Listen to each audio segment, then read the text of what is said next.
Shikues të nderuar, në protestën e thirrur sot këtu pranë deponisë në fshatin Sferk, e cila është mbajtur nga banorët e fshatrave përreth kësaj deponie, të cilët janë të shqetësuar për gjendjen e krijuar nga zjarri dhe tymi siç jeni duke e parë tani.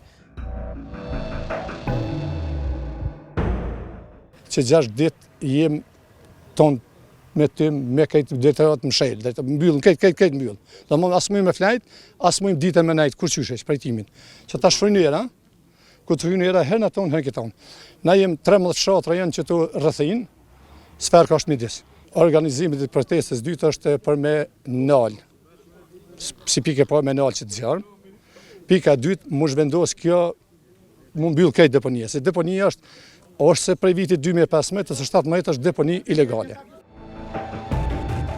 Kallxo.com ka tentuar të marrë përgjigje edhe nga organet kompetente për të parë se cili është qëndrimi i tyre dhe çfarë veprime do ndërmarrin, pasi që pothuajse që një javë është kjo gjendje e kësaj deponie.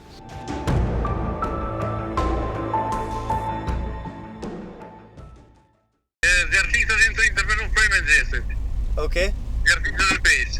Po? Tash po këshillim sa operatoja ka angazhu në ekskavator, ka nevojë në një ekskavator me vëje, edhe do kamiona për shkak se këtu është me ngull fatit se është pak problem me shuje në ujë.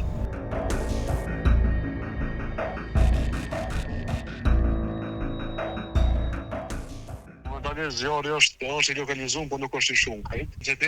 Intensiteti i punëve është maksimal prej ditës sotit.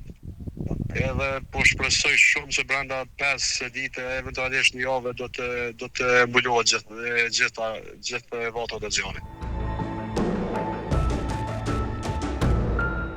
Gjatë tërë ditës kemi qëndruar këtu dhe kemi parë edhe kamiona të cilët kanë ardhur për të hedhur mbeturinat e tyre, një gjë të cilën banorët e kanë kundërshtuar apo i kanë kthyer prapa.